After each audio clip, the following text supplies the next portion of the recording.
Now, let's move on to the internal controls sa atoang revenue cycle. So, you have here a summary already, which ato na po mga na-mention no, while nag-discuss na ato sa atong mga processes. So, like for example, transaction authorization ng control is apply siya sa ato ang sales processing through credit checking and the return policy. Now, sa cash receipts, ang authorization is ma-apply siya or na siya control through the use of the remittance list, segregation of duties, supervision, accounting records, access, and independent controls. O taning i-discuss tagsa-tagsa.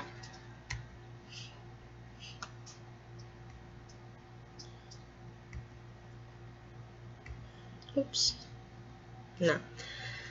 So first is the authorization controls. So the objective of the transaction authorization is to ensure that only valid transactions are processed. So with that is we have the following processes or diba ang mga controls nga pwede i-set in place so that we can validate the transaction.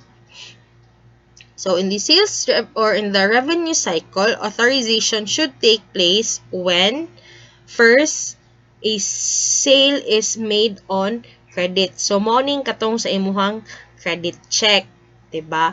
So, credit checking of a prospective customer is a credit department function, which again ensures the proper application of the firm's credit policy. So, authorization ni siya kay of course, di ba, before ka makabuhat og sale, is imo pa ma-make sure if tarong ba na siya nga customer, di ba?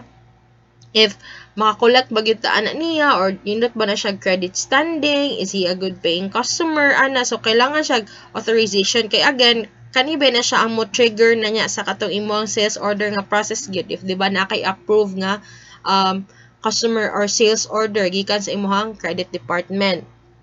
Now, credit approval for first-time customers may take time, and then credit decisions that fall within the sales employee's general authority, such as verifying that the current transactions do not exceed the customer credit limit, may be dealt with very quickly. So, this happens when the company already has a long relationship with a certain customer.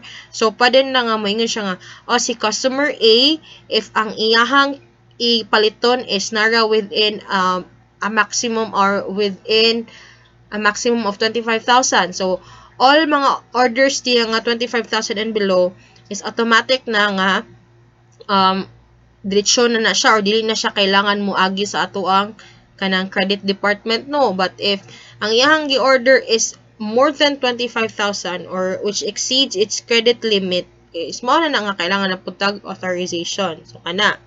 Another is, authorization is needed when a cash refund is requested or katong sa ato ang sales return nga process. So, ato ang return policy.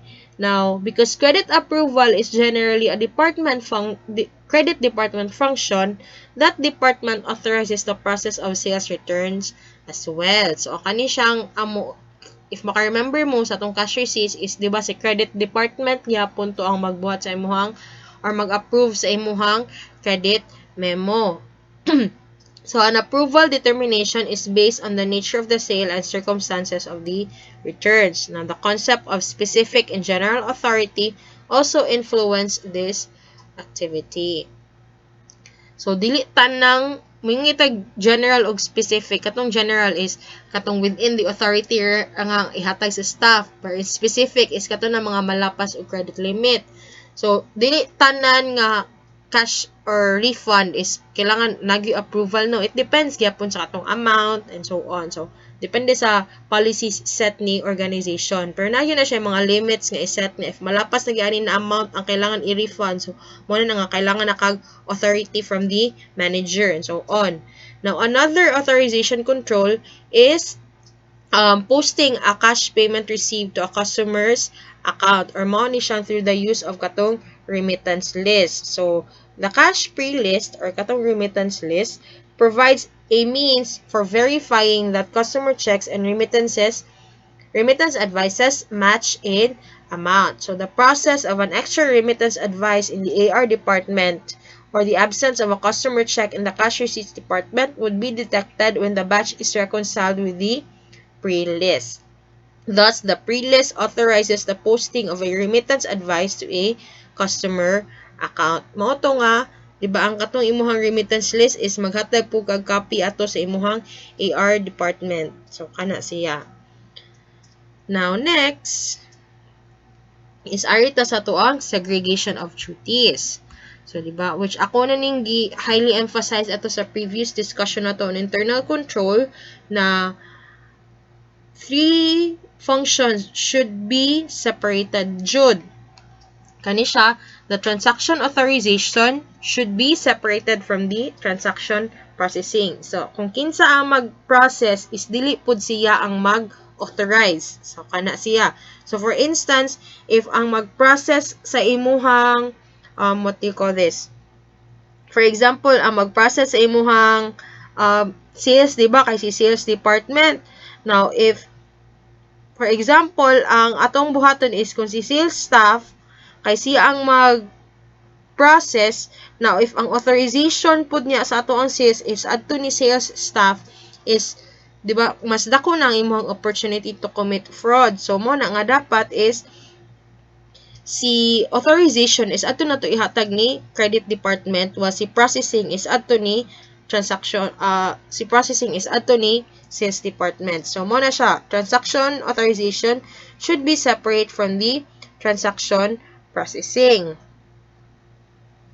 Next is, asset custody should be separate from asset record keeping. So, mo na siyang gimension nga lahi si custody ug si recording. Now, the physical assets at risk in the revenue cycle are inventory and cash, diba? Hence, the need to separate asset custody from record keeping. So, the inventory warehouse has physical custody of the inventory asset, but inventory control maintains records of inventory levels. Or, diba katong, ang mag-journal or magbutang yapon sa imuhang ang mag-update sa imuhang inventory records is lahi nga personnel, dili ang katong sa imuhang warehouse. Though si warehouse is na siya stock record file, pero dili gyud na siya ang official nga record keeping nimo, di ba? The record keeping is katong gyapon kung kinsa ang mubutang sa imuhang journal o sa imuhang ledger. So mo na nga dapat separate siya. Now, similarly, mo po na mahitabo sa imuhang cash receipts. So, the cash receipts department takes custody of the cash asset, while ang mag-update sa imuhang AR records is katong si accounts receivable. Kay, if the same na nimo, like for instance, if parehas ang magdawat sa cash niya, siya po ang mag-update sa record, pwede man niya ingnon nga, mas kinakadawat siya cash, dili din niya i-update ang records sa imuhang customer, di ba? So, based sa imong books is si customer, wala pa siya ni bayad, but in reality is nanday siya nadawat. So, that may occur, or that is an opportunity to commit fraud if same man nga person ang assigned ana sa imong custody o record keeping.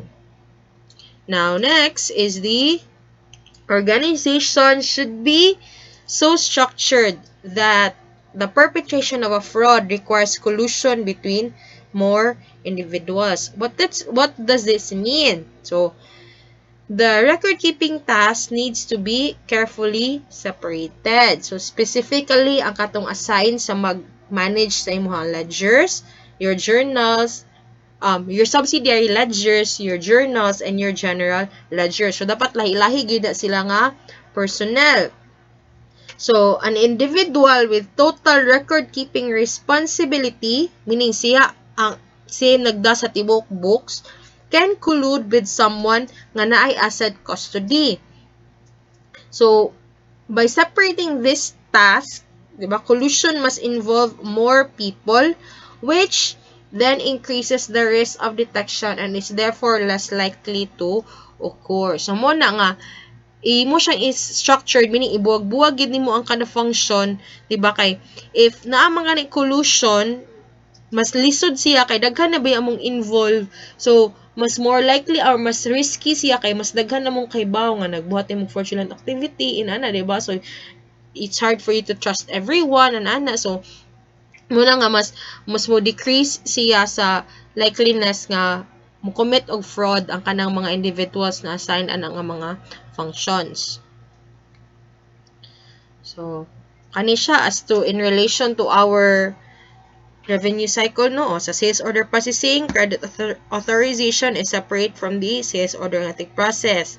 Inventory control or katong nag-update sa imuhang journal is separate sa imuhang warehouse. The accounts receivable subsidiary ledger is separate sa nag-update sa imuhang general ledger.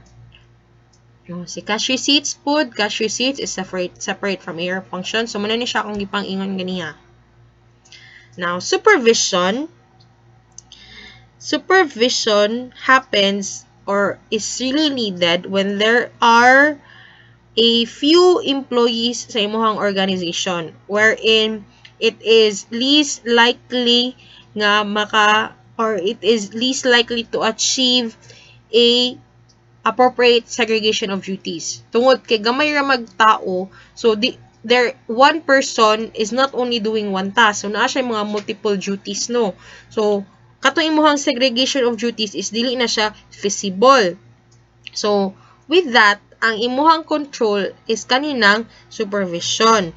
So supervision of employees serves as a deterrent to dishonest acts and is particularly important in the mailroom. Kay moto, di ba? What do you call that? For example, sa ato ang mailroom, it is a point of risk in most cash receipt system because of course sila ba ang tigdawat initially sa imuhang payment, di ba?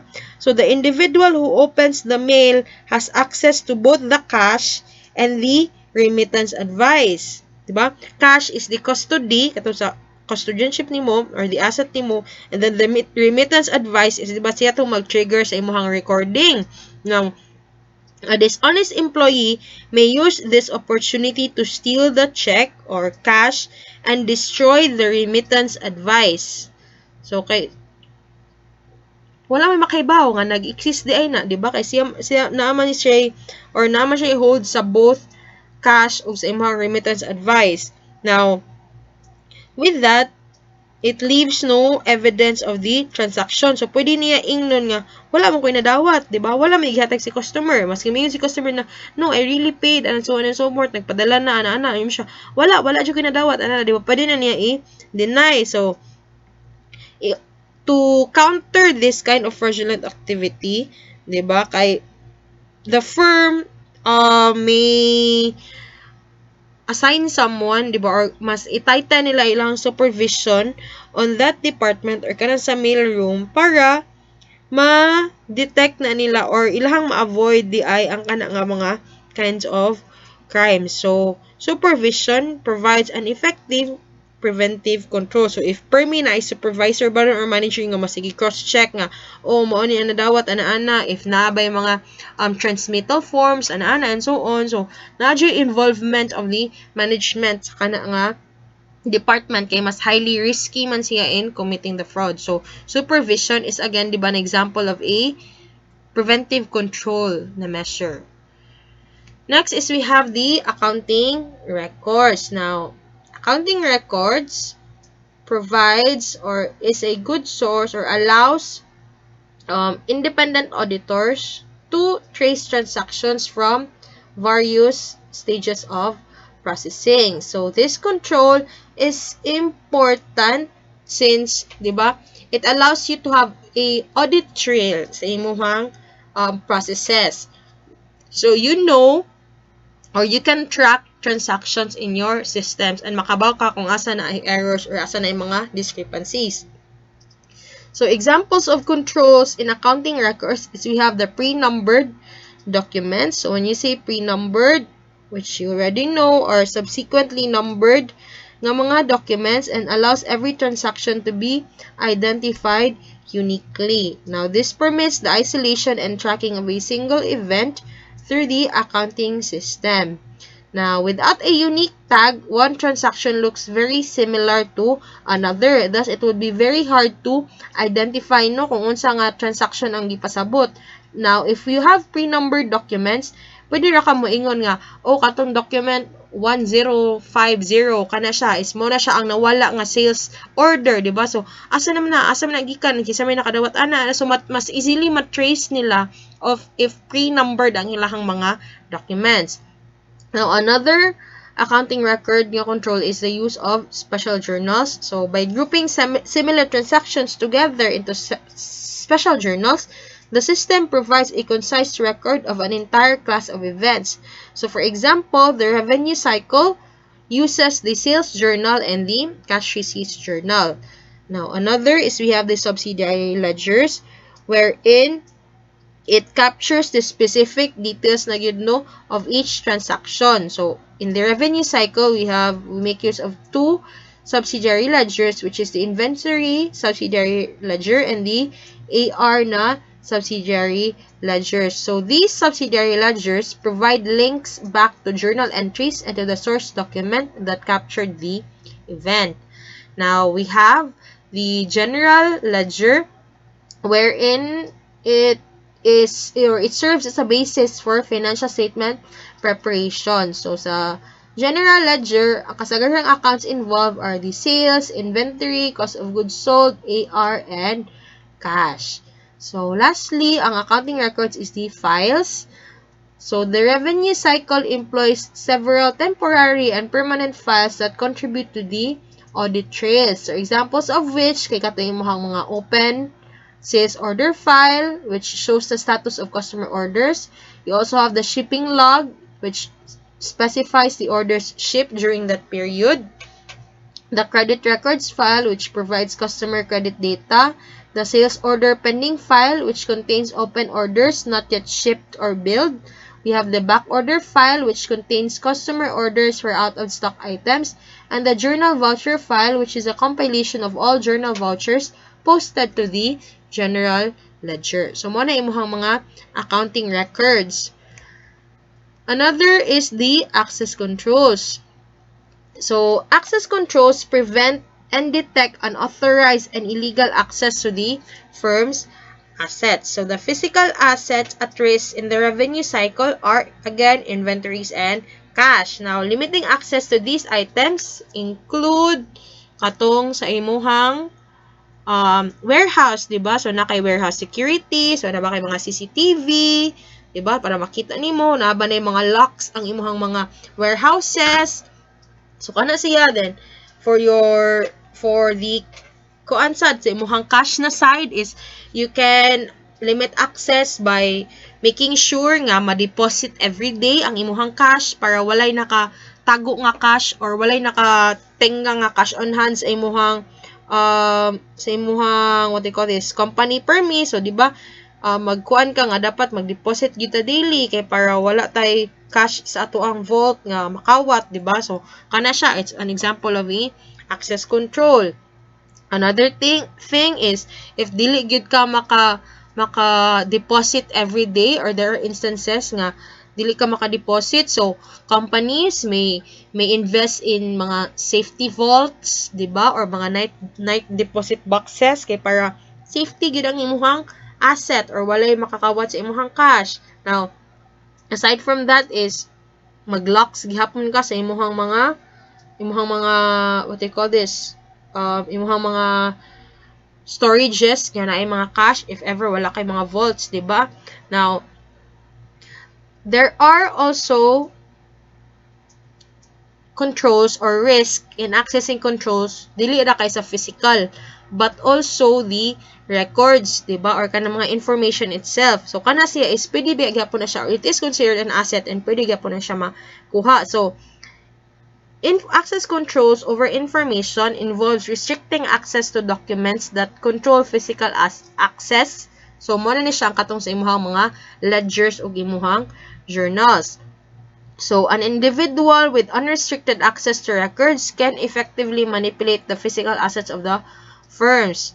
Now, the following are examples of access risk in the revenue cycle. So, for instance, an individual with access to the AR subsidiary ledger could remove his or her account from the books. With no record of the account, the firm would not send the customer monthly statements. So meaning wala siya madawat niya ang imuhang inventory pero wala day ka nag-recognize og AR niya. So wala kay dawaton nun ana.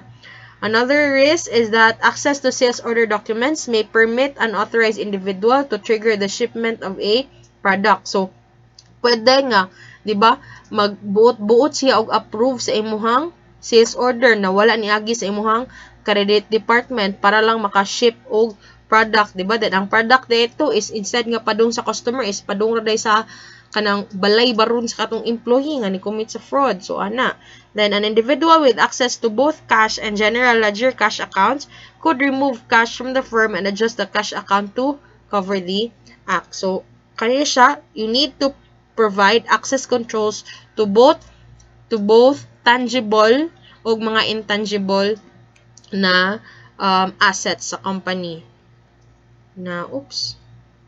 Lastly is we have the independent verification. So the objective of the independent verification is to verify the accuracy and completeness of tasks that other functions in the process perform. So to be effective, independent verifications must occur at key points in the process where errors can be detected quickly and corrected. Independent verification controls in the revenue cycle exist at the following points. So we have first, the shipping function verifies the goods sent from the warehouses are correct in type and in quantity. So before goods are sent to the customer, the stock release document and the packing slip are reconciled. So that is a form of independent verification.